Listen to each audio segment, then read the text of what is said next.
Hello guys, I am Neetu Nigam and welcome to my channel success with Nigam institute. आज का हमारा topic है social stratification. इसके अंतर्गत इसके हम meanings, base, forms and theories, अर्थ, आधार, स्वरूप और सिद्धांत, इन सभी टॉपिक्स पे रिलेटेड डिस्कस करेंगे और टू द पॉइंट क्वेश्चंस क्या बनता है वो भी हम देखेंगे। साथ ही आपको मैं यह भी कहना चाहूँगी, ये चैप्टर काफ़ी बड़ा है, तो पार्ट 1 एंड पार्ट 2 दो चैप्टर्स दो वीडियो में लेकर इस चैप्टर्स को मैं कंप्लीट करूंगी। उसके बाद नेक्स्ट आपका एमसीक्यू आएगा। आपसे निवेदन है, प्लीज़ वीडियो को पूरा देखें, तभी आपको इसका पूरा फ़ायदा मिलेगा। वीडियो को स्किप ना करें। साथ ही मैं यह भी कहना चाहूँगी, चाहे वो आप MPTET वर्ग 1, UPPGT, नेट, JRF किसी भी फील्ड में आप तैयारी कर रहे हैं, किसी भी फील्ड में अगर आपका सब्जेक्ट सोशियोलॉजी से लेकर तैयारी कर रहे हैं तो यह वीडियो आपके लिए है। सोशल स्ट्रैटिफिकेशन कॉमन टॉपिक है इन सभी एग्जामिनेशनों में और इस टॉपिक से रिलेटेड क्वेश्चंस पूछे जाते हैं। तो चलिए सबसे पहले हम जानेंगे कि सामाजिक स्तरीकरण क्या होता है। सामाजिक स्तरीकरण वह प्रक्रिया है जिसके द्वारा संपूर्ण सामाजिक व्यवस्था विभिन्न स्तरों में विभाजित हो जाती है। प्रत्येक समाज अनेक स्तरों में बटा हुआ होता है और इन्हीं स्तरों में जब उच्चता या निम्नता की भावना का समावेश हो जाता है तो वह स्तरीकरण कहलाता है। सामान्य अर्थ में इस प्रकार हम स्तरीकरण को समझ सकते हैं कि जब पूरी सामाजिक व्यवस्था विभिन्न स्तरों में बट जाती है और उनमें उच्चता और निम्नता की भावना आ जाती है तो वह सामाजिक स्तरीकरण कहलाता है। तो चलिए आगे हम पढ़ते हैं। प्रत्येक मानव एक दूसरे से भिन्न है और प्रत्येक मानव विभिन्न प्रकार के बुद्धि, योग्यता, लिंग, कुशलता का अधिकारी होता है। इस दशा में यदि सभी को एक स्तर पर रखा जाए तो समाज की प्रगति समाप्त हो जाएगी। इसलिए भी सामाजिक स्तरीकरण का होना जरूरी है। दूसरे शब्दों में कहा जा सकता है कि सामाजिक स्तरीकरण समाज के विभिन्न स्तरों में विभाजन है। इन स्तरों में उच्च नीच की भावना या संस्तरण पाया जाता है। समाज के विभिन्न समूहों में आर्थिक, राजनीतिक, सामाजिक असमानता ही स्तरीकरण है।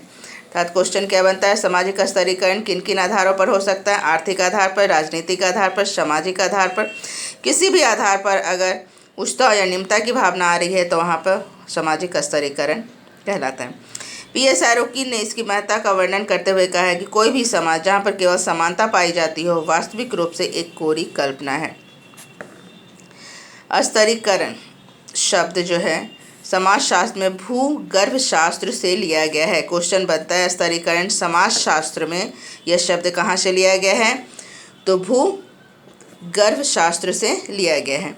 अब हम कुछ समाजशास्त्रियों द्वारा दी गई परिभाषाओं को देखेंगे। इस परिभाषाओं के आधार पर भी क्वेश्चन पूछे जाते हैं जिसे आप याद रखेंगे। पार्सन्स के अनुसार सामाजिक स्तरीकरण वह प्रक्रिया है जिसमें किसी सामाजिक व्यवस्था में व्यक्तियों का उच्च नीच का क्रम विन्यासी विभाजन होता है। अर्थात पार्सन्स के अनुसार यह कहा जा रहा है कि सामाजिक व्यवस्था में व्यक्तियों में ऊंचे नीचे की जो भावना पाई जाती है, जो क्रम उनके उच्च नीच की होती है, वह सामाजिक स्तरीकरण है। रेमंड मूर के अनुसार स्तरीकरण उच्चतर और निम्नतर सामाजिक इकाइयों में समाज का एक क्षैतिज या समानांतर विभाजन है। ये वर्ड को याद रखकर आप इसकी परिभाषा को याद रख सकते हैं। क्षैतिज और समानांतर विभाजन के आधार पर सामाजिक स्तरीकरण को किन्होंने विभाजित किया है? तो रेमंड मूर ने विभाजित किया है। जिन्स वर्ड के अनुसार सामाजिक स्तरीकरण समाज के उन स्थानों, समूहों और श्रेणियों में विभाजन है जो कि आपस में श्रेष्ठता और अधीनता के संबंध द्वारा स्पष्ट होते हैं। यहाँ पर आप इस आधार पर रख सकते हैं याद, श्रेष्ठता और अधीनता के संबंधी द्वारा संबंध होते हैं। इस आधार पर सामाजिक स्तरीकरण को किन्होंने विभाजित किया है? सामाजिक स्तरीकरण को किन्होंने परिभाषित किया है? जिन्स वर्ड ने। मेल्विन ट्यूरिन के अनुसार सामाजिक स्तरीकरण आवश्यक रूप से किसी सामाजिक समूह या समाज की ऐसी स्थितियों में स्तरीकरण है जो शक्ति, संपत्ति और सामाजिक मूल्यांकनों के अनुसार की दृष्टि से असमान है। ओल्सन के अनुसार स्तरीकरण मानव की मनोवृत्तियों को तय करती है। केवी मेयर के अनुसार स्तरीकरण विभेदीकरण का परिणाम है। क्वेश्चन पूछा जा सकता है, स्तरीकरण को विभेदीकरण का परिणाम कौन मानते हैं? केवी मेयर मानते हैं। शारोकी ने स्तरीकरण को मानव की वंशानुगत विभिन्नताओं का कारण माना है। वंशानुगत विभिन्नताओं का कारण कौन से समाजशास्त्री ने स्तरीकरण के आधार पर माना है? शारोकी ने। गैम्प्लोविच एंड ओपेनहीमर के अनुसार सामाजिक स्तरीकरण का प्रारंभ एक समूह द्वारा दूसरे समूह के विजय में खोजा जा सकता है। इन परिभाषाओं के आधार पर सामाजिक स्तरीकरण की निम्न विशेषताएं स्पष्ट होती है। स्तरीकरण समाज के विभिन्न स्तरों में विभाजन है। इन स्तरों में उच्चता और निम्नता का होना आवश्यक है। अस्थायित्व, जब तक स्तरीकृत समूह में स्थिर न आ जाए तो उसे स्तरीकरण की संज्ञा नहीं दी जा सकती। परस्पर संबद्ध होना, सामाजिक स्तरीकरण की प्रकृति सामाजिक और सांस्कृतिक दोनों होती है। क्वेश्चन पूछा जा सकता है सामाजिक स्तरीकरण की प्रकृति कैसी होती है, तो सामाजिक और सांस्कृतिक दोनों होती है। स्तरीकरण एक तरह का प्रतिफल है। स्तरीकरण संघर्ष का परिणाम है। संघर्ष समाज में शक्ति, धन, प्रतिष्ठा के कारण होता है, जिससे सभी व्यक्ति अधिक से अधिक पाना चाहते हैं। और सामाजिक स्तरीकरण क्या होता है, गतिशील होता है। पूछा जा सकता है सामाजिक स्तरीकरण क्या है। सामाजिक स्तरीकरण गतिशील है। क्यों गतिशील है? क्योंकि सामाजिक स्तरीकरण में एक स्थिति को पाने के लिए लोग संघर्ष करते हैं, तो ये संघर्ष का परिणाम होता है, इस कारण इसमें गतिशीलता पाई जाती है। मेल्विन ट्यूमी ने सामाजिक स्तरीकरण की 5 विशेषता बताई है। सामाजिक स्तरीकरण की प्रकृति सामाजिक होती है। सामाजिक स्तरीकरण पुरातन प्रक्रिया है, यानी बहुत समय से चली आ रही है, पुराने समय से चली आ रही है। प्रत्येक स्तरीकरण प्रत्येक समाज में पाया जाता है। सामाजिक स्तरीकरण प्रत्येक समाज में पाया जाता है। और सामाजिक स्तरीकरण के विभिन्न स्वरूप होते हैं। सामाजिक स्तरीकरण एक परिमाणिक प्रक्रिया है। ये भी क्वेश्चन बनते हैं। सामाजिक स्तरीकरण क्या है, तो एक प्रमाणिक प्रक्रिया है। इसका मतलब एक परिणाम निकलता है, वो प्रक्रिया है। सामाजिक स्तरीकरण का क्या महत्व है? सामाजिक आवश्यकताओं की पूर्ति में सहायक होती है। नंबर 2, मानव की मनोवृत्तियों को निर्धारित करती है कि व्यक्ति को क्या पाना है। 3, व्यक्ति की परिस्थिति या भूमिका का निर्धारण होता है सामाजिक स्तरीकरण के कारण। 4, सहयोग की भावना को बढ़ाना, संघर्ष से बचाव, अधिक कार्य करने के लिए प्रोत्साहन देना, सामाजिकरण में सहायक, सामाजिक प्रगति में सहायक और सामाजिक व्यवस्था और संगठन बनाए रखने में सहायक। अब हम देखेंगे स्तरीकरण के दोष क्या हैं। नंबर 1, सामाजिक विघटन को प्रोत्साहन देना। 2, निराशा और विद्रोह को प्रोत्साहन देना। 3, सामाजिक दूरी को बढ़ाना, समाज में भी संयोजित करना एंड असुरक्षित महसूस करना। सामाजिक स्तरीकरण के क्या प्रकार हैं? सामाजिक स्तरीकरण के 2 प्रकार हैं, बंद स्तरीकरण एंड मुक्त स्तरीकरण। बंद स्तरीकरण या वंशानुगत या जन्म के आधार पर होता है, जैसे जन्म जाति या कृषक समाज। मुक्त स्तरीकरण जब आधुनिक समाज में पाया जाता है। क्वेश्चन ये भी बनता है मुक्त स्तरीकरण कहाँ पाया जाता है, तो आधुनिक समाज में पाया जाता है। बंद स्तरीकरण कहाँ पाया जाता है? जनजातीय और कृषक समाज में पाया जाता है, ग्रामीण समाज में पाया जाता है। मुक्त स्तरीकरण या आधुनिक समाज में पाया जाता है। इसमें योग्यता और कुशलता को महत्व दिया जाता है। मुक्त स्तरीकरण में किसको महत्व दिया जाता है? योग्यता और कुशलता को दिया जाता है। समाजशास्त्रियों द्वारा स्तरीकरण का वर्गीकरण निम्न आधार पर किया गया। वॉटोमोर ने स्तरीकरण के 4 प्रकार बताए हैं, दास प्रथा, जाति, जागीर और वर्ग।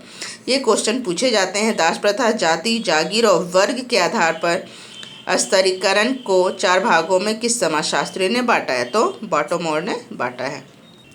नेक्स्ट है आपका ओल्सन ने कितने प्रकार बताए हैं? वैयक्तिक और अवैयक्तिक। चार्ल्स बर्गर ने निम्न प्रकार बताए हैं, वैयक्तिक और सामूहिक। ओल्सन ने स्तरीकरण के 4 प्रकार भी बताए हैं, सामाजिक परिवर्तन को प्रोत्साहन, संघर्ष और तनाव को कम करना, एकीकरण को प्रोत्साहन देना एंड सामाजिक प्रगति संभव। सामाजिक स्तरीकरण के आधार। समाजशास्त्रियों द्वारा स्तरीकरण के आधार निम्न आधार पर बताए गए। ये टू द टॉपिक्स, इससे क्वेश्चंस पूछे जाते हैं। मार्क्स ने आर्थिक समाज में 2 वर्गों की बात की है। मार्क्स ने आर्थिक समाज में कितने वर्गों की बात की है? 2 वर्गों की। कौन कौन सी? पूंजीपति और सर्वहारा वर्ग। शैरोकिन और वेबर ने 3 आधार बताए, राजनीतिक, आर्थिक और व्यावसायिक। इन सभी से क्वेश्चंस बनते हैं, जैसे कि राजनीतिक, व्यावसायिक और आर्थिक आधार पर सामाजिक स्तरीकरण को या समाज को किन्होंने आधार बताए हैं, या राजनीतिक, व्यावसायिक और आर्थिक आधार पर सामाजिक स्तरीकरण का आधार किस समाजशास्त्रियों द्वारा कहा गया है, तो शैरोकिन एंड वेबर के द्वारा। पार्सन्स ने 6 आधार बताए, नातेदारी संबंधी सदस्यता, व्यक्तिगत विशेषताएं, अर्जित उपलब्धियां, द्रव्य, सत्ता और शक्ति। डैविश ने 2 आधार बताए हैं, सम्मान और प्रतिष्ठा। किसी व्यक्ति को प्रतिष्ठा पद पर निर्भर करती है और सम्मान उस पद के अनुरूप कार्य करने का व्यक्तिगत गुण है, अर्थात समान भूमिकाओं को मिलता है, सम्मान भूमिका को मिलता है। हेरोलॉम्बस ने 3 आधार बताए हैं, शक्ति, प्रतिष्ठा और धन। एलेक्स एंकल्स ने 2 आधार बताए हैं, वस्तुनिष्ठ और व्यक्तिनिष्ठ। वस्तुनिष्ठ वह मूर्त होता है जिसे देखकर बताया जा सकता है, और व्यक्तिनिष्ठ इसे केवल अनुभूति के आधार पर बताया जा सकता है।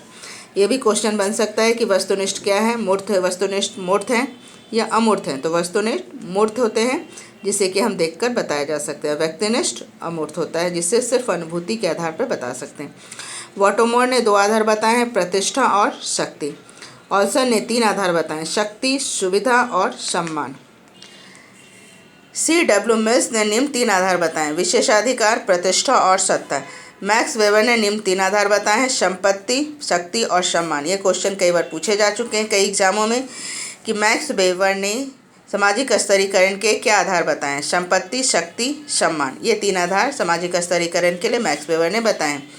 Giddings, C.W. Mills, Goldhammer, Edward Shils ने केवल शक्ति को ही स्तरीकरण का आधार माना है। सामाजिक स्तरीकरण के सिद्धांत। सामाजिक स्तरीकरण के 3 प्रमुख सिद्धांत हैं, प्रकार्यवादी सिद्धांत, संघर्षवादी सिद्धांत और संकलनवादी सिद्धांत। यानी इन तीनों आधार पर समाज में स्तरीकरण, ऊंच नीच की भावना पाई जाती है। पहला हम देखेंगे प्रकार्यवादी सिद्धांत। इस सिद्धांत के प्रतिपादक सर्वप्रथम 1945 में डेविड्स और मुरे ने अपनी पुस्तक सम प्रिंसिपल ऑफ स्ट्रैटिफिकेशन में किया है। क्वेश्चन बनता है, प्रकार्यवादी सिद्धांत का प्रतिपादन सर्वप्रथम किसने किया है? तो डेविड्स एंड मूर ने किया है। कब किया है? 1945 में। इनकी कौन सी पुस्तक है? सम प्रिंसिपल ऑफ स्ट्रैटिफिकेशन इनकी पुस्तक है, डेविड्स एंड मूर, जिसमें इन्होंने प्रकार्यवादी सिद्धांत को बताया है। इस विचारधारा के समर्थक Parsons, Pareto, Spencer, Durkheim, Malinowski, Brown, Merton, Karl Mannheim, Melvin, Tumin तथा माइकल आदि प्रमुख है। ये क्वेश्चंस भी बनते हैं कि प्रकारवादी सिद्धांत के समर्थक कौन कौन से हैं, इनके नाम दिए जाएंगे। तो ये आपको पहचानना रहेगा कि कौन सा प्रकारवादियों के समर्थक हैं। आगे देखते हैं। प्रकारवादियों के अनुसार सामाजिक व्यवस्था को बनाए रखने के लिए समाज में असमानता या स्तरीकरण आवश्यक है। प्रकार्यवादी ने स्तरीकरण के प्रकारात्मक सिद्धांत को समाज के संदर्भ में दिखाया। प्रकार्यवादी यह मानकर चलते हैं कि समाज की कुछ बुनियादी आवश्यकताएं होते हैं जो स्तरीकरण को जन्म देती है। यानी मूल सार क्या हो जाता है प्रकार्यवादियों का, कि उनका मानना है कि समाज में व्यवस्था को बनाए रखने के लिए समाज में असमानता और स्तरीकरण क्या है, आवश्यक है। क्वेश्चन क्या बनता है, प्रकार्यवादी क्या मानते हैं? प्रकारवादी असमानता और स्तरीकरण को आवश्यक मानते हैं। प्रकारवादी सिद्धांत के संदर्भ में इनका क्या मानना है कि समाज में कुछ बुनियादी आवश्यकताएं होती है जो स्तरीकरण को जन्म देती है। डेविस एंड मूर का यह कहना है कि जो कई कार्य समाज के लिए अधिक महत्वपूर्ण है तथा जिनको करने के लिए बुद्धि की आवश्यकता होती है, ऐसे कार्यों को प्रत्येक व्यक्ति नहीं कर सकता है। इसीलिए इसको कार्य को करने के लिए या उचित प्रेरणा देने के लिए समाज द्वारा पुरस्कार की व्यवस्था की गई है।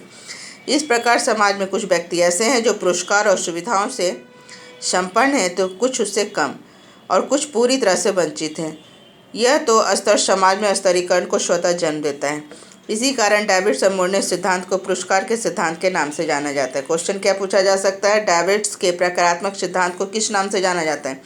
तो पुरस्कार के सिद्धांत के नाम से जाना जाता है। क्यों जाना जाता है? क्योंकि इनका मानना है कि बहुत ऐसे कार्य हैं जिनको प्रत्येक व्यक्ति नहीं कर सकता है। कार्य को करने के लिए बुद्धि की आवश्यकता होती है और इसको प्रत्येक व्यक्ति नहीं कर सकता है। समाज में कुछ व्यक्ति ऐसे होते हैं जो पुरस्कार और सुविधाओं से और इसीलिए इस कार्य को करने या उचित प्रेरणा देने के लिए उन्हें पुरस्कार दिया जाता है।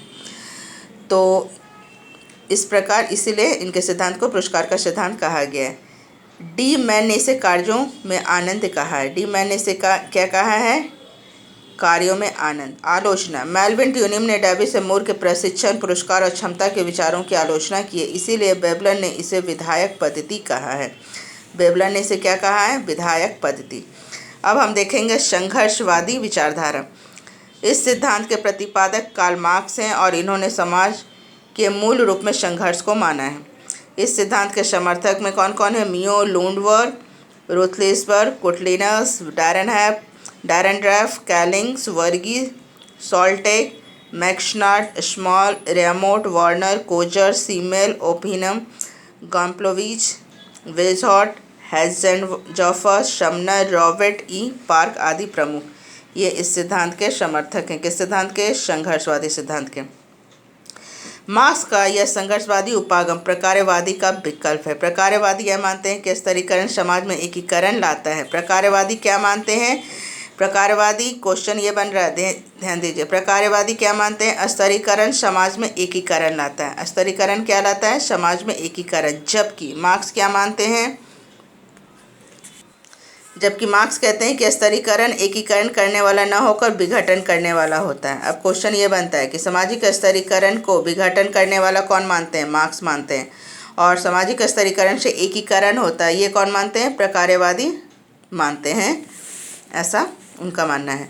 अब महत्वपूर्ण प्रकार्यवादी सिद्धांत संबंधी तथ्य हम देखेंगे। मूल्यों का सिद्धांत, पार्सन्स का सिद्धांत। पार्सन्स भी एक प्रकार्यवादी हैं, इन्होंने मूल्यों का सिद्धांत दिया था। पार्सन्स ने कहा है कि कुछ पद समाज में महत्वपूर्ण होते हैं, वह उस समाज के मूल्यों और लक्ष्यों पर निर्भर करती है। पार्सन्स ने 4 प्रकार के मूल्यों की विवेचना की है: सार्वभौमिक पदत्व मूल्य, सार्वभौमिक अर्जित मूल्य, विशिष्ट पदत्व मूल्य, उदाहरण भारतीय समाज की जाति व्यवस्था, और विशिष्ट जाति मूल्य।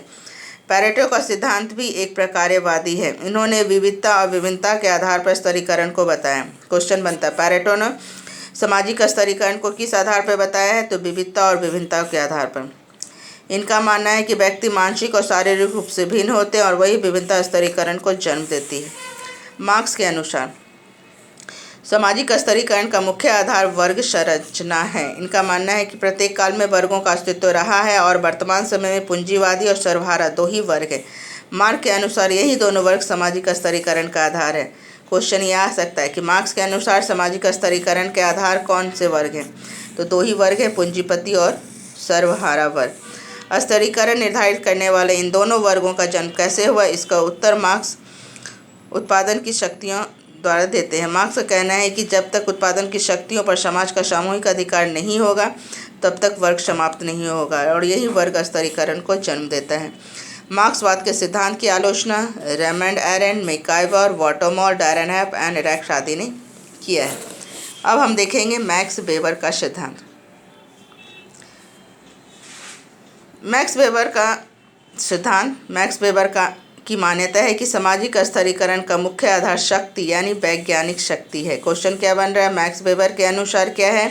शक्ति और वैज्ञानिक आधार है। जबकि मार्क्स के अनुसार क्या है? आर्थिक आधार है, जिसमें पूंजीपति और सर्वहारा वर्ग है। जबकि पैरेटो के अनुसार स्तरीकरण का आधार विविधता और विभिन्नता है। ठीक है, चलिए आगे बढ़ते हैं। वेबर के अनुसार शक्ति के 3 आयाम होते हैं: आर्थिक, सामाजिक और राजनीतिक। ये क्वेश्चन आया है। वेबर के अनुसार शक्ति के कौन कौन से आयाम होते हैं? आर्थिक, सामाजिक और राजनीतिक। शक्ति से वेबर का तात्पर्य शक्ति एक व्यक्ति में नहीं बल्कि एक समाज में, एक संस्था में निहित होती है। शक्ति के तीनों आयाम एक दूसरे को प्रभावित करते हैं और इनमें शक्तियों का जो समान वितरण होता है उसके कारण भिन्न भिन्न प्रकारों का स्तरीकरण जन्म लेता है। आर्थिक क्षेत्र में वर्ग, सामाजिक क्षेत्र में पद और परिस्थिति तथा राजनीतिक क्षेत्र में दल का उदय होता है। वेबर के अनुसार यही तीनों सामाजिक स्तरीकरण के आधार हैं। क्वेश्चन बनता है, सामाजिक स्तरीकरण का आधार वेबर ने किनको माना है? तो वर्ग, पद और परिस्थिति और राजनीतिक क्षेत्र में दल को माना है। वर्ग व्यक्तियों का वह संकलन है जिसमें समान आर्थिक परिस्थिति और समान जीवन अवसर पर तत्व पाए जाते हैं। वर्ग का निर्धारण बाजार स्थिति से होता है। क्वेश्चन ये भी बनता है कि वर्ग का निर्धारण कहाँ से होता है? तो बाजार स्थिति से होता है। यह बाजार ही समाज में मूल्यांकन का पैमाना है। बाजार ही लोगों को उच्च, मध्यम और निम्न वर्गों में विभाजित करता है। मैक्स वेबर ने कहा है कि किसी भी व्यक्ति की वर्ग स्थिति मूलतः उसकी बाजार स्थिति पर निर्भर करती है। ये क्वेश्चंस कई बार पूछे जा चुके हैं कि किसी व्यक्ति की वर्ग स्थिति मूलतः उसकी बाजार स्थिति पर निर्भर करती है। यह किसने कहा है? तो मैक्स वेबर ने कहा है। वेबर ने आर्थिक, सामाजिक और राजनीतिक स्तरीकरण को एक वैज्ञानिक व्यवस्था कहा है। लिमसेट एंड वैंडिक ने मैक्स वेबर के वर्ग एवं परिस्थिति दल को सिद्धांतों की आलोचना की है। सरोकिन ने भी वेबर के सिद्धांतों की आलोचना की है। अब हम देखेंगे सामाजिक स्तरीकरण और समानता में क्या अंतर है। सभी समाजों में, चाहे वह सरल हो या जटिल हो, कुछ न कुछ सामाजिक असमानताएं अवश्य पाई जाती है। सामाजिक असमानता जैविक और सामाजिक दोनों रूपों में बनी होती है, इसीलिए जनजातियों में केवल असमानता पाई जाती है, न कि स्तरीकरण। लेकिन वही भारतीय जाति प्रणाली में स्तरीकरण की एक महत्वपूर्ण विशेषता है। अब इसको हम समझेंगे, जिसे हम आगे समझेंगे कि सामाजिक स्तरीकरण और असमानता में क्या अंतर है। संकलनवादी सिद्धांत। इस सिद्धांत के समर्थक W.L. Warner, Max Weber, Alan Wright तथा फैक्ट पार्किंग आदि प्रमुख है। स्तरीकरण संबंधी महत्वपूर्ण तथ्य हैं। मार्क्स ने तीसरे वर्ग की चर्चा की है, जिसे उन्होंने संक्रमणकालीन वर्ग भी कहा, पेटी या बेजुर्वा वर्ग। स्तरीकरण का परिणात्मक अवधारणा मेल्विन ट्यूनिम ने दी है। स्तरीकरण का ख्याति सूचक सिद्धांत रिचर्ड सेंटन्स ने दिया है। स्तरीकरण का प्रतिष्ठात्मक सिद्धांत वार्नर ने दिया है। Introductory sociology Raymond Morris, Sutherland and Woodward, तीनों की पुस्तक है, यानी इस नाम से तीनों ने पुस्तकें लिखी है। सोशियोलॉजी ऑफ स्ट्रैटिफिकेशन जॉन केली की पुस्तक है। And pre industrial stratification system M.G. Smith की पुस्तक है। अब हम देखेंगे सामाजिक विभेदीकरण। सामाजिक विभेदीकरण वह प्रक्रिया है जिसके द्वारा व्यक्तियों और समूहों को कुछ मूर्त आधारों पर विभाजित किया जाता है, जैसे आयु, लिंग, रंग, प्रजाति, धर्म, भाषा आदि के आधार पर व्यक्तियों को अनेक वर्गों में विभाजित कर दिया जाता है। इस प्रक्रिया को सामाजिक विभेदीकरण करेंगे। सामाजिक विभेदीकरण समाज में आदिकाल से चला आ रहा है। स्तरीकरण में उच्चता और निम्नता का समावेश होता है, जबकि सामाजिक विभेदीकरण में केवल अंतर पाया जाता है जो कि जनजातियों समाज में होता है। लुमले ने विभेदीकरण से अर्थ उस प्रक्रिया में है जिसके द्वारा व्यक्ति विभिन्नताओं के पोषण करते हैं, जिन्हें एक साथ रहने तक ऑर्केस्ट्रा के भिन्न भिन्न वादकों की तरह एक समन्वय युक्त संपूर्ण की रचना करते हैं। दुर्खिम के अनुसार सामाजिक विभेदीकरण अस्तित्व के लिए संघर्ष का शांतिपूर्ण हल है। मेल्विन ट्यूनिम के अनुसार शारीरिक लक्षणों और भौतिक आधार पर वह प्रक्रिया जो व्यक्ति और समूह में विभिन्नताओं को इंगित करते हैं सामाजिक विभेदीकरण कहलाते हैं। अब हम देखेंगे सामाजिक विभेदीकरण की विशेषताएं क्या है। विभेदीकरण उच्चता और निम्नता के भाव से पृथक एक तटस्थ अवधारणा है। इसमें उच्चता और निम्नता की भावना नहीं पाई जाती। विभेदीकरण एक जागरूक प्रक्रिया है। विभेदीकरण एक सार्वभौमिक प्रक्रिया है। इसका उदाहरण बाह्य और स्पष्ट कारकों द्वारा दिया जाता है, यह मूर्त होती है। सामाजिक विभेदीकरण अवैयक्तिक प्रक्रिया है। इसका संबंध व्यक्ति से नहीं होकर समाज और समूह की विभिन्नताओं के आधार पर विभाजित किया जा सकता है। ये क्वेश्चन आ सकते हैं। सामाजिक विभेदीकरण का संबंध किससे है? तो सामाजिक विभेदीकरण अवैयक्तिक प्रक्रिया। कैसी प्रक्रिया है? तो अवैयक्तिक प्रक्रिया है। ये पर्टिकुलर एक व्यक्ति से न होकर समाज और समूह की विभिन्नताओं पर डिपेंड करते हैं। स्तरीकरण और विभेदीकरण में क्या अंतर है? तो सामाजिक स्तरीकरण और विभेदीकरण दोनों ही समाज के विभिन्न समूहों में विभाजित करने वाली प्रक्रिया है। ये एक दूसरे के पूरक होते हुए परस्पर विभिन्नता लिए हुए होते हैं। तो आज के लिए इतना ही। नेक्स्ट आगे सोशल स्ट्रैटिफिकेशन के नेक्स्ट टॉपिक्स जो है नेक्स्ट वीडियो में मैं लेकर आऊँगी। आप हमारे चैनल पर बने रहें। प्लीज़ आपसे निवेदन है वीडियो को पूरा देखें, स्किप करके न देखें, और हमारे चैनल को लाइक कीजिए, सब्सक्राइब कीजिए और शेयर कीजिए। साथ ही बेल आइकॉन दबा लें जिससे कि आपको हमारे नेक्स्ट वीडियो की नोटिफिकेशन मिलती रहे। Thank you.